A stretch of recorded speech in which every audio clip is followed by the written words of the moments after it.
அணி திரள்வோம் இறை மக்களே, அன்பில் வாழ்வோம் ஓர் குலமாய். அனைத்தும் படைத்து அழைத்து காக்கும் அன்பு தெய்வம் அழைக்கின்றார். எங்கள் கேடயமாகிய கடவுளே கண்ணோக்கும், திருப்பொழிவு செய்தவரின் முகத்தை கனிவுடன் பாரும். ஏனெனில் வேற்றிடங்களில் வாழும் 1000 நாட்களினும் கோவில் முற்றங்களில் தங்கும் ஒரே நாளே மேலானது. தந்தை மகன் தூய ஆவியாரின் பெயராலே நம் ஆண்டவராகிய இயேசு கிறிஸ்துவின் அருளும் கடவுளின் அன்பும் தூய ஆவியாரின் நட்புறவும் உங்கள் அனைவரோடும் இருப்பதாக.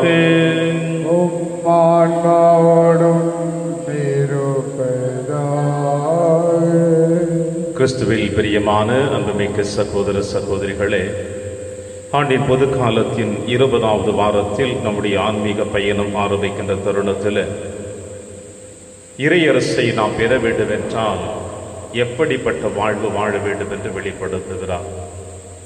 உலக செல்வங்கள் மீது நம் நாட்டங்களை ஒதுக்கி வைத்துவிட்டு விண்ணரசுக்காக நாம் அனைத்தையும் இழக்கின்ற பொழுது, நம்மிடம் இருப்பதை பிறரோடு பகிர்ந்து கொள்ளுகின்ற பொழுது அதில் கிடைக்கின்ற ஒரு மகிழ்ச்சியும் விண்ணக வாழ்வும் ஒரு நிரந்தரமானது என்று இயேசு சொல்லுகிறார். எனவே இயேசுனுடைய வார்த்தைகளை செவிமடுத்தவர்களாக திருப்பலியிலே நாம் அனைவரும் பக்தியோடு பங்கெடுப்போம். திருப்பலி ஒப்புக்கொடுக்க தகுதி பெறும் நம்முடைய பாவங்களை ஏற்று மனம் வருந்துவோம். இறைவனின் மன்னிப்பை பெறுவோம். இல்லாமல்ல இறைவனிடமும் சகோதர சகோதரிகளே, உங்களிடமும் நான் பாவி என ஏற்றுக்கொள்கின்றேன். ஏனெனில் என் சிந்தனையாலும் சொல்லாலும் செயலாலும் கடமையில் தவறியதாலும் பாவங்கள் பல செய்தேன். என் பாவமே, என் பாவமே, என் பெரும் பாவமே. ஆகையால் எப்போதும் கன்னியான புனித மரியாவையும் வானதூதர் புனிதர் அனைவரையும், சகோதர சகோதரிகளே, உங்களையும் நம் இறைவனாகிய ஆண்டவரிடம் எனக்காக வேண்டிக் கொள்ள மன்றாடுகின்றேன். இல்லாமல்ல இறைவன் நம் மீது இரக்கம் வைத்து நம் பாவங்களை மன்னித்து நம்மை நிலை வாழ்விற்கு அழைத்து செல்வராக.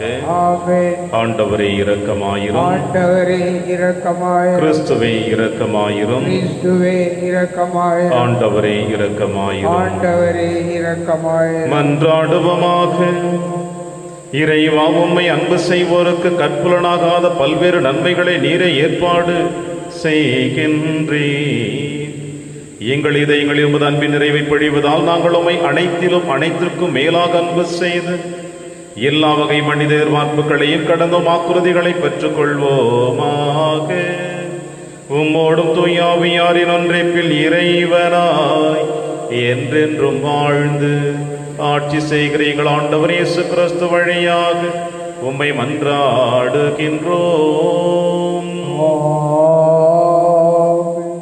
ஆண்டவர் நீதி தலைவர்களை எழச் செய்தார், ஆயினும் மக்கள் அவர்களுக்கு செவி கொடுக்கவில்லை. நீதி தலைவர்கள் நூலிலிருந்து வாசகம். பிரிவு 2, இறை சொற்றொடர்கள் 11 முதல் 19 முடிய. அந்நாள்களில் இஸ்ரேல் மக்கள் ஆண்டவரின் பார்வையில் தீயதெனப்பட்டதை செய்தனர். அவர்கள் பாகால்களுக்கு ஊழியம் செய்தனர். அவர்கள் தங்கள் மூதாதையரை எகிப்து நாட்டிலிருந்து வெளியே கொண்டு வந்த தங்கள் மூதாதையரின் கடவுளாகிய ஆண்டவரை கைவிட்டனர். தங்களை சுற்றி வாழ்ந்த மக்கள் இனங்களின் தெய்வங்களை பின்பற்றி வழிபட்டு ஆண்டவருக்கு சிரமூட்டினர். அவர்கள் ஆண்டவரை கைவிட்டு பாகாலுக்கும் அஸ்தரோத்துக்கும் ஊழியம் செய்தனர். இஸ்ரேலின் மேல் ஆண்டவர் கோபக்கனல் கனன்றது. எனவே அவர் கொள்ளையடிய போரிடம் அவர்களை ஒப்படைக்க அவர்களும் அவர்களை கொள்ளையடித்தனர். அவர்களை சூழ்ந்திருந்த எதிரிகளிடம் ஆண்டவர் அவர்களை விற்றார். அதனால் அவர்கள் எதிரிகளின் முன் அவர்களால் எதிர்த்து நிற்க இயலாமல் போயிற்று. ஆண்டவர் அவர்களுக்கு ஆணையிட்டு கூறியது போல் அவர்கள் போருக்கு சென்ற பொழுதெல்லாம் ஆண்டவரின் கை அவர்களுக்கு எதிராக தீமையை விளைவித்தது. அவர்கள் பெரும் துயருக்கு உள்ளாயினர். ஆண்டவர் நீதி தலைவர்களை எழச் செய்தார். அவர்கள் அவர்களை கொள்ளையடித்தவர்களின் கைகளில் இருந்து விடுவித்தனர். ஆயினும் அவர்கள் தங்கள் நீதி தலைவர்களுக்கு செவி கொடுக்கவில்லை. ஏனெனில் அவர்கள் வேற்று தெய்வங்களை பின்பற்றி தொழுது வேசித்தனம் செய்தனர். தங்கள் மூதாதையர் ஆண்டவரின் கட்டளைகளுக்கு செவி கொடுத்து நடந்த நெறியை விட்டு விரைவில் விலகினர். ஆண்டவர் அவர்களுக்காக நீதி தலைவர்களை எழச் செய்த பொழுதெல்லாம் அவர் அந்த தலைவர்களுடன் இருந்து அத்தலைவர்களின் வாழ்நாள் முழுவதும் எதிரிகளின் கையிலிருந்து மக்களை விடுவித்தார். ஏனெனில் துன்புறுத்தப்பட்டு ஒடுக்கப்பட்ட அவர்களின் குரலை கேட்டு ஆண்டவர் அவர்கள் மீது இரக்கம் கொண்டார். ஆனால் அவர்கள் ஒவ்வொரு நீதி தலைவர் இறந்த பொழுதும் வேற்று தெய்வங்களை பின்பற்றியும் அவற்றுக்கு ஊழியம் செய்தும் அவற்றை வழிபட்டும் தங்கள் மூதாதையரை விட இழிவாக நடந்தனர். அவர்களுடைய தீய பழக்கங்களையும் முரட்டுத்தனமான நடத்தையையும் விட்டு அகலவில்லை. இது ஆண்டவர் வழங்கும் அருள் வாக்கு. இறைவனுக்கு நன்றி. பதிலுரை திருப்பாடல் 106 பல்லவி. உம் மக்கள் மீது இறங்கும் போது ஆண்டவரே என்னை நினைவு கூறும். உம் மக்கள் மீது இறங்கும் போது ஆண்டவரே என்னை நினைவு கூறும். ஆண்டவரிட்ட கட்டளைக்கு மாறாக மக்கள் இனங்கள் அவர்கள் அழிக்கவில்லை. வேற்றினத்தாரோடு கலந்துறவாடி அவர்களின் வழக்கங்களை கற்றுக்கொண்டனர். பல்லவி. உம் மக்கள் மீது இறங்கும் பொழுது ஆண்டவரே என்னை நினைவு கூறும். அவர்களின் தெய்வ சிலைகளை தொழுதனர். அவையே அவர்களுக்கு கண்ணிகளாயின. அவர்கள் தங்கள் புதல்வர் புதல்வரியை பேய்களுக்கு பலியிட்டனர். பல்லவி. உம் மக்கள் மீது இறங்கும் போது ஆண்டவரே என்னை நினைவு கூறும். அவர்கள் தங்கள் செயல்களால் தங்களை கரைபிடித்துக் கொண்டனர். தங்கள் செயல்கள் மூலம் வேசித்தனம் செய்தனர். எனவே ஆண்டவரின் சினம் அவர்கள் மக்களுக்கு எதிராக பற்றி எரிந்தது. தமது உரிமை சொத்தை அவர் அருவருத்தார். பல்லவி. உம் மக்கள் மீது இறங்கும் போது ஆண்டவரே என்னை நினைவு கூறும். பன்முறை அவர் அவர்களை விடுவித்தார். அவர்களோ திட்டமிட்டே அவருக்கு எதிராக கலகம் செய்தனர். தங்கள் தீச்செயல்களால் அவர்கள் தாழ்நிலை அடைந்தனர். எனினும் அவர் அவர்களது மன்றாட்டுக்கு செவிசாய்த்து அவர்களது துன்பத்தை கண்டு மனமிறங்கினார். பல்லவி. உம் மக்கள் மீது இறங்கும் போது ஆண்டவரே என்னை நினைவு கூறும். வாழ்த்துளி. அல்லேலூயா அல்லேலூயா. ஏழரின் உள்ளத்தோர் பேர் பெற்றோர், ஏனெனில் விண்ணரசு அவர்களுக்கு உரியது. அல்லேலூயா. ஆண்டவர் உங்களோடு இருப்பாராக. இருப்பாராக. தூயமற்று எழுதிய பரிசுத்த நற்செய்தியிலிருந்து வாசகம். ஆண்டவரே மாட்சி உமக்கே. செல்வரான இளைஞர் ஒருவர் இயேசுவிடம் வந்து, போதகரே, நிலை வாழ்வை பெற்றுக்கொள்வதற்கு நான் என்ன நன்மை செய்ய வேண்டும் என்று கேட்டார். இயேசு அவரிடம், நன்மையை பற்றி என்னை ஏன் கேட்கிறீர்கள்? நல்லவர் ஒருவரே, நீர் வாழ்வடைய விரும்பினால் கட்டளைகளை கடைபிடியும் என்றார். அவர் எவற்றை என்று கேட்டார். இயேசு, கொலை செய்யாதே, விபச்சாரம் செய்யாதே, களவு செய்யாதே, பொய் சான்று சொல்லாதே, தாய் தந்தையை மதித்து நட, மேலும் உன் மீது நீர் அன்பு கூறுவது போல் உனக்கு அடுத்திருப்பவர் மீதும் நீ அன்பு கூறுவாயாக என்று கூறினார். அந்த இளைஞர் அவரிடம், இவை அனைத்தையும் நான் கடைபிடித்து வந்துள்ளேன், இன்னும் என்னிடம் குறைபடுவது என்ன என்று கேட்டார். அதற்கு இயேசு, நிறைவுள்ளவராக விரும்பினால் நீர் போய் உன் உடைமைகளை விற்று ஏழைகளுக்கு கொடும். அப்பொழுது விண்ணகத்தில் நீர் செல்வராயிருப்பீர். பின்பு வந்து என்னை பின்பற்றும் என்றார். அவர் சொன்னதை கேட்டு அந்த இளைஞர் வருத்தத்தோடு சென்று விட்டார். ஏனெனில் அவருக்கு ஏராளமான சொத்து இருந்தது. ஆண்டவரின் அருள்வாக்கு. கிறிஸ்துவே உமக்கு புகழ்.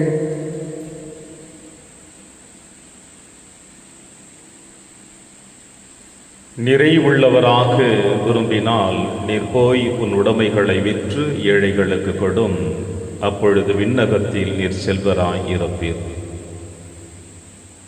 கிறிஸ்து இயேசுவில் பிரியமான அன்புமிக்க சகோதர சகோதரிகளே, இந்த மண்ணுலகில் வாழ்ந்து கொண்டிருக்கின்ற உங்களுக்கும் எனக்கும் தேவைகள் பல விதங்களில் காணப்படுகின்றன. நாம் வாழ்வதற்கு தேவையான உணவு, உடை, உறைவிடம் இது இன்றியமையாதது என்று நமக்கு நன்றாகவே தெரியும். இதில் ஒன்று குறைவுபட்டாலும் நாம் மிகவும் இந்த மண்ணுலகில் வாழ்வது கடினம் என்பது நாம் அறிந்த ஒரு உண்மை. இந்த மூன்று தேவைகளும் ஒவ்வொரு மனிதனுடைய அன்றாட நாளை கடந்து செல்வதற்கு மட்டுமே ஒழிய சேர்த்து வைப்பதில் அது தேவைகள் இருக்காது என்பதை நம் முன்னோர்கள் அற்புதமாக சொல்லுகிறார்கள். அப்படி இருக்கின்ற பொழுது பொருளாதார தேவைகள் பல தேவைகளின் மத்தியில் இருக்கின்ற பொழுது ஒன்று மட்டும் நிரந்தரமான தேவை. அது என்னவென்றால் அது நிலை வாழ்வு, விண்ணக வாழ்வு. இந்த மண்ணுலகில் பிறக்கின்ற எல்லா உயிர்களுமே, குறிப்பாக மனிதர்களாகிய நீங்களும் நானும், அது பிறவியிலிருந்து ஏழையாக இருக்கட்டும், பிறவியிலிருந்து அரச குடும்பமாக இருக்கட்டும், அது அரசனாகவும் ஆண்டியாகவும் எவராக இருந்தாலும் சரி, இந்த மண்ணை தொட்ட நாள் முதல் இந்த மண்ணகத்தில் பயணிக்கின்ற பொழுது ஒவ்வொரு உயிரின, அதாவது மனிதர்கள் அனைவருமே தங்கள் உள்ளத்தின் ஆழத்திலே எழுகின்ற எண்ணம் என்னவென்றால், நான் இறந்த பிறகு விண்ணகத்தில் இறைவனோடு சென்றடைய வேண்டும் என்று. நாத்திகர்கள் ஒருபுறம், அவர்களை பற்றி நாம் கவலைப்பட தேவையில்லை. கடவுள் பக்தி இல்லாதவர்கள், கடவுள் நம்பிக்கை இல்லாதவர்களை பற்றி நாம் பேசுவது முறையற்றது. கடவுள் நம்பிக்கை வைத்திருக்கின்ற ஒவ்வொரு மனிதனும் தன்னுடைய நிரந்தரமான இறுதி கட்ட வாழ்வு இறைவனிடம் சென்றடைய வேண்டும் என்று விரும்புகின்றோம்.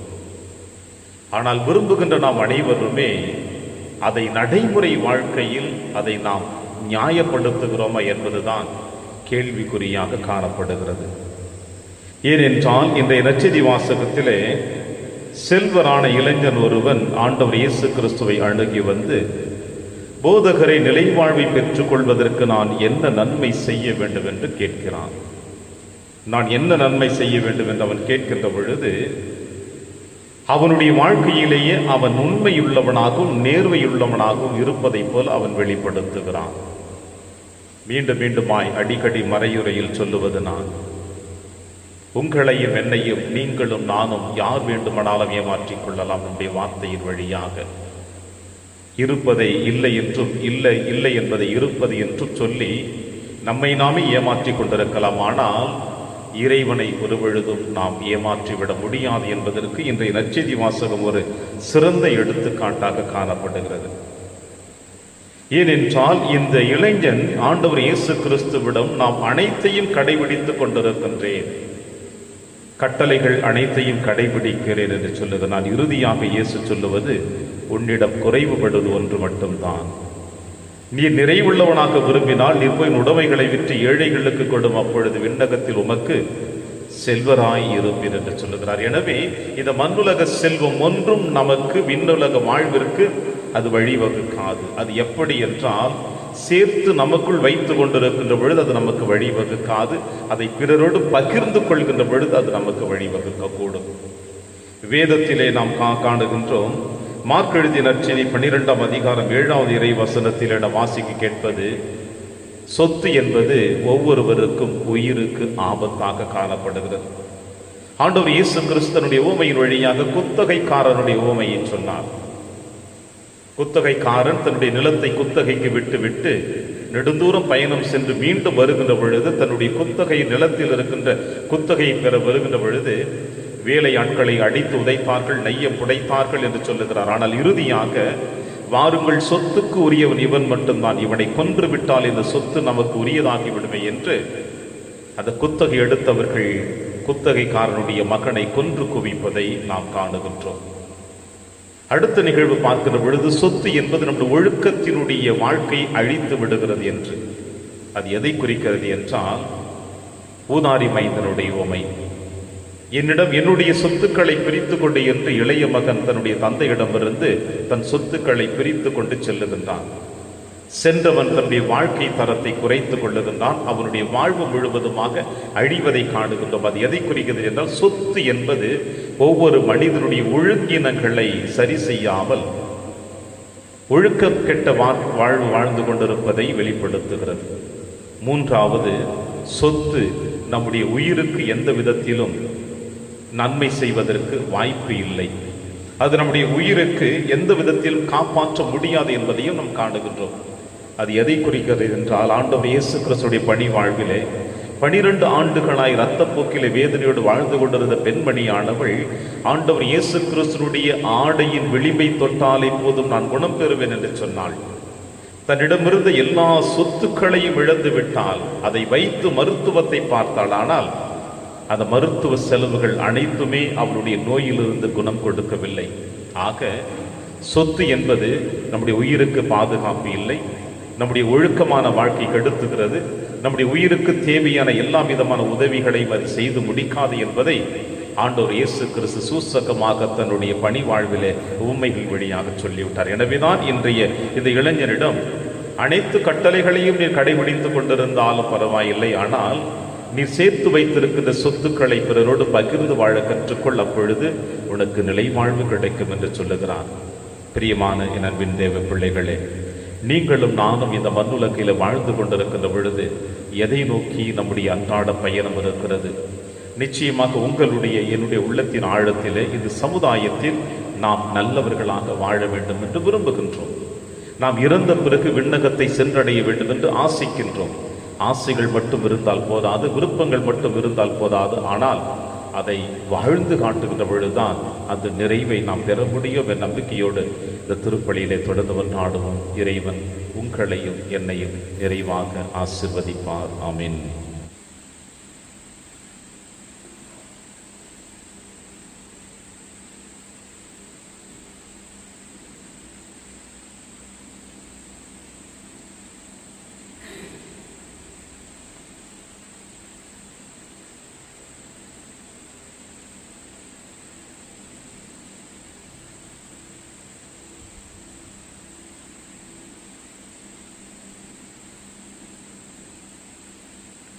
ஆண்டவரை அனைத்துலகின் நிறைவா நீர் வாழ்த்த பெறுவீராக. ஏனெனில் வல்லமையிலிருந்து நாங்கள் அப்பத்தை பெற்றுள்ளோம்.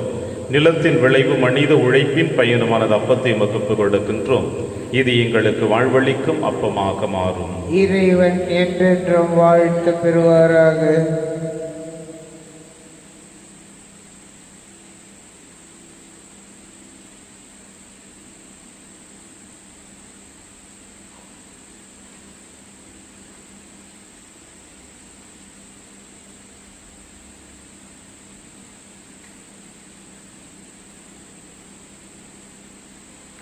ஆண்டவரை அனைத்துலகின் நிறைவா நீர் வாழ்த்த பெறுவீராக. ஏனெனில் வல்லமையிலிருந்து நாங்கள் ரசத்தை பெற்றுள்ளோம். திராட்சை செடிய மனித உழைப்பின் பயனுமான ரசத்தை முகப்பு கொடுக்கின்றோம். இது எங்கள் ஆன்மீக வானமாக மாறும். இறைவன் என்றென்றும் வாழ்த்து பெறுவாராக.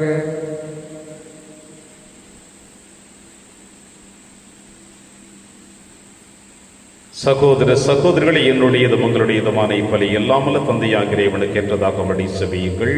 ஆண்டவர் தமது பெயரின் புகழ்ச்சிக்காகவும் மாட்சிக்காகவும் நமது நன்மைக்காகவும் புனித திரு அவை அனைத்து நலனுக்காகவும் உமது கையிலிருந்து இப்பலியை ஏற்றுக்கொள்வாராக. ஆண்டவரே, மாட்சிமிக்க மாற்றங்களை ஏற்படுத்தும் எங்கள் காணிக்கைகளை ஏற்றருளும். அதனால் நீர் தந்தவற்றையே உமக்கு ஒப்பு கொடுத்து உம்மையே நாங்கள் பெற்றுக்கொள்ள தகுதி பெறுவோமாக. எங்கள் ஆண்டவராகிய கிறிஸ்து வழியாக உம்மை மன்றாடுகின்றோம். ஆண்டவர்களோடு இருப்பாராக. இதை எங்களை மேலே எழுப்புங்கள். ஆண்டவரிடம் எழுப்பி நம் இறைவனாகிய ஆண்டவருக்கு நன்றி கூறுவோம். அது தகுதியும் நீதியுமானது. ஆண்டவரை, தூயவரான தந்தையை என்றும் உள்ள எல்லாம் உள்ள இறைவா, என்னாலும் எவ்விடத்திலும் நாங்கள் உமக்கு நன்றி செலுத்துவது மெய்யாகவே தகுதியும் நீதியுமாகும், எங்கள் கடமையும் மீட்புக்குரிய செயலுமாகும். ஏனெனில் எங்கள் புகழுரை உமக்கு தேவை என்று ஆயினும் நாங்கள் உமக்கு நன்றி செலுத்துவது உமது அருட்கொடையாலேயே. நாங்கள் உம்மை புகழ்ந்துரைப்பது உமது மாட்சிமை மிகுதிப்படுத்தாது எனினும் எங்கள் ஆண்டவராகிய கிறிஸ்து வழியாக நாங்கள் மீட்படைய பயன்படுகிறது. ஆகவே வானக தூதர் திரளோடு ஒன்று சேர்ந்து நாங்களும் உம்மை புகழ்ந்தேத்தி மகிழ்ச்சியுடன் அறிக்கையிட்டு சொல்லுவதாவது: தூயவர் தூயவர் தூயவர், வான்படைகளின் கடவுளாம் ஆண்டவர், விண்ணகமும் மன்னகமும் உமது மாட்சியால் நிறைந்துள்ளன. உன்னதங்களிலே ஓசன்னா. ஆண்டவர் பெயரால் வருகிறவர் ஆசி பெற்றவர். உன்னதங்களிலே ஓசன்னா. ஆண்டவரே, நீர் மெய்யாகவே தூயவர், தூய்மை அனைத்திற்கும் முற்றாகவே உம்முடைய ஆவியை பொழிந்து இக்காணிக்கைகளை தூய்மைப்படுத்த உம்மை வேண்டுகிறோம். இவ்வாறு எங்கள் ஆண்டவர் இயேசு கிறிஸ்துவின் உடலும் இரத்தமுமாக எங்களுக்கு இவை மாறுவனவாக. அவர் பாடுபட உளம் கணிந்து தம்மை கையளித்த போது அப்பத்தை எடுத்து நன்றி செலுத்தி அதை பிட்டு தம் சீடருக்கு அளித்து அவர் கூறியதாவது: அனைவரும் இதிலிருந்து பெற்று உண்ணுங்கள், ஏனெனில் இது உங்களுக்காக கையளிக்கப்படும் என் உடல்.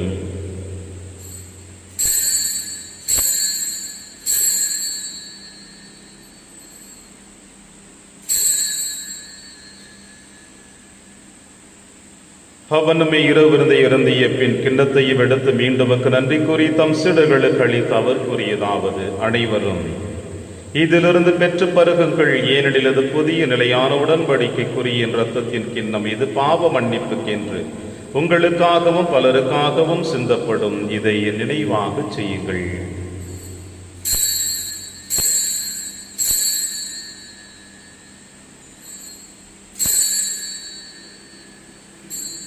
நம்பிக்கையின் மறைபொருள். ஆண்டவரே, நீர் வருமளவும் உமது இறப்பினை அறிக்கையிடுகின்றோம், உமது உயிர்ப்பினையும் எடுத்துரைக்கின்றோம். ஆகவே ஆண்டவரே, நாங்கள் கிறிஸ்துவின் இறப்பினையும் உயிர்ப்பினையும் நினைவு கூர்ந்து வாழ்வு தரும் அப்பத்தையும் மீட்பளிக்கும் கிண்ணத்தையும் உமக்கு கொடுக்கின்றோம். உம் திருமுன் நின்று உமக்கு ஊழியம் புரிய தகுந்தவர்களினை எங்களை ஏற்றுக்கொண்டீர். எனவே உமக்கு நன்றி செலுத்துகின்றோம். மேலும் கிறிஸ்துவின் உடலிலும் இரத்தத்திலும் பங்கு கொள்ளும் எங்களை தூய ஆவியார் ஒன்று சேர்க்க வேண்டும் என உம்மை தாழ்மையுடன் மன்றாடுகின்றோம். ஆண்டவரே, உலகெங்கு பரவி இருக்கும் திரு அவை நினைவு கூர்ந்திடும் எங்கள் திருத்தந்தை பிரான்சிஸ், எங்கள் ஆயர் ஆண்டனி சுவாமி, எல்லா திருநிலையினர் ஆகிய அனைவரோடும் திரு அவை அன்பில் நிறைவு பெற செய்திருளும். மேலும் உயிர்த்தெழும் எதிர்நோக்குடன் துயில் கொள்ளும் எங்கள் சகோதர சகோதரிகளையும் இறந்தோர் அனைவரையும் இரக்கத்துடன் நினைவு கொண்டு திரும்புகோளில் ஏற்றலும் எங்கள் அனைவர் மீதும் இரக்கமாயிரும். கடவுளின் கன்னித்தாயான புனித மரியா, அவருடைய கணவரான புனித யோசேப்பு, புனித திருத்தூதர்கள், புனித பிரான்சிஸ் சேவேரியார், புனித கஸ்பார் மற்றும் இவ்வுலகிலும் புகுந்தவராயிருந்த ஆகிய புனிதர் அனைவருடனும் நாங்கள் நிலைவாழ்வில் பங்கு கொள்ளும் தகுதி பெற்று உம் திருமகன் இயேசு கிறிஸ்து வழியாக உம்மை புகழ்ந்தேத்தும் வரமருள உம்மை மன்றாடுகின்றோம்.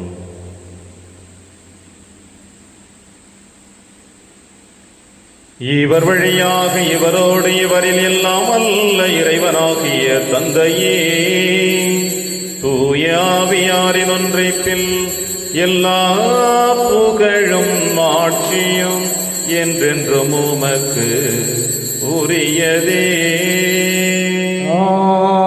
ஆமென், ஆமென், ஆமென்.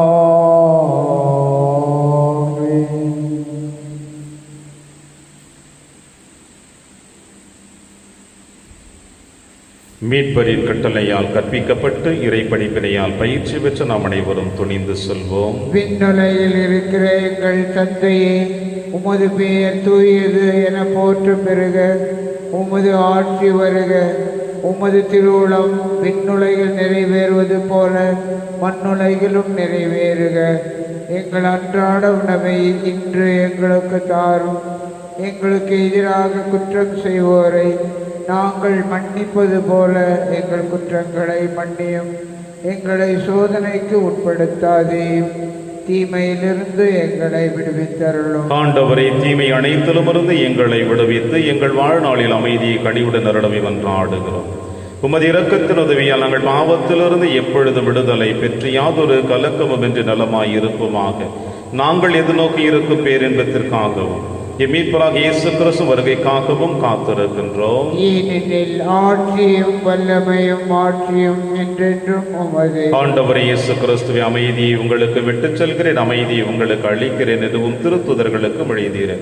எங்கள் பாவங்களை பாராமல் திரு அவையின் நம்பிக்கையை கண்ணோக்கி உமது திருவிடத்திற்கு ஏற்பதற்கு அமைதியை மற்றும் அளித்தொள்வீராக என்று வாழ்ந்து ஆட்சி செய்கின்றவர் நீரே.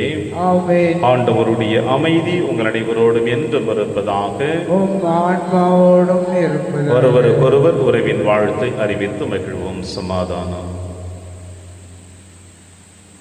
உலகின் பாவங்களை போக்கும் இறைவனின் செம்மறியே, எங்கள் மேல் இரக்கமாயிரும்.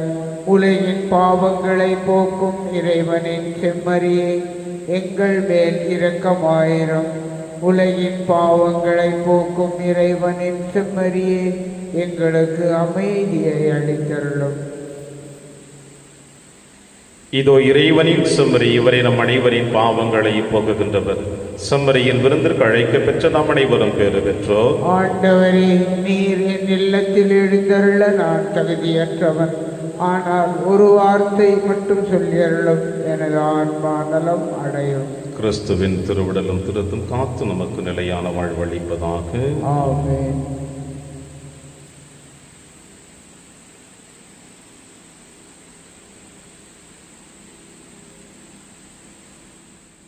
கிறிஸ்துவின் ஆன்மாவே, என்னை புனிதமாக்கும். கிறிஸ்துவின் திருவுடலே, என்னை மீட்டருளும். கிறிஸ்துவின் திரு இரத்தமே, எனக்கு எழுச்சியூட்டும். கிறிஸ்துவின் விழாவின் தண்ணீரே, என்னை கழுவிடுமே. கிறிஸ்துவின் பாடுகளே, என்னை தேற்றிடுமே. ஓ நல்ல இயேசுவே, எனக்கு செவிசாயும்.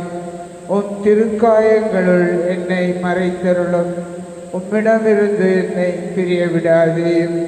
தீய பகைவரிடமிருந்து என்னை காத்தருளும். எனது இறப்பின் வேளையில் என்னை அழைத்தருளும். உம்மிடம் வர எனக்கு கட்டளையிட்டருளும். புனிதர்களோடு எக்காலமும் உம்மை புகழ செய்யும். ஆமென்.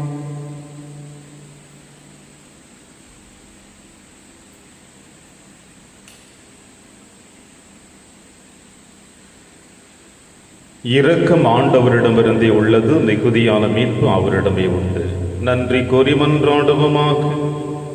ஆண்டவரை அடையாளங்களால் கிறிஸ்துவுடன் ஒன்றிணைந்த நாங்கள் உமது கனிவை பணிவுடன் வேண்டுகின்றோம்.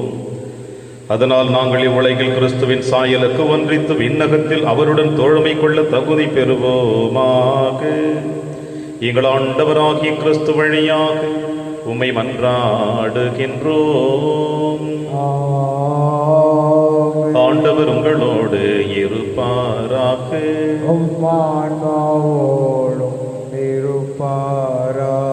எல்லாம் வல்ல இறைவன் தந்தை, மகன், தூயாவியார் உங்கள் அனைவரையும் நிறைவாக ஆசீர்வதிப்பாராக. சென்று வாழுங்கள், திருப்பலி நிறைவேறிற்று. இறைவனே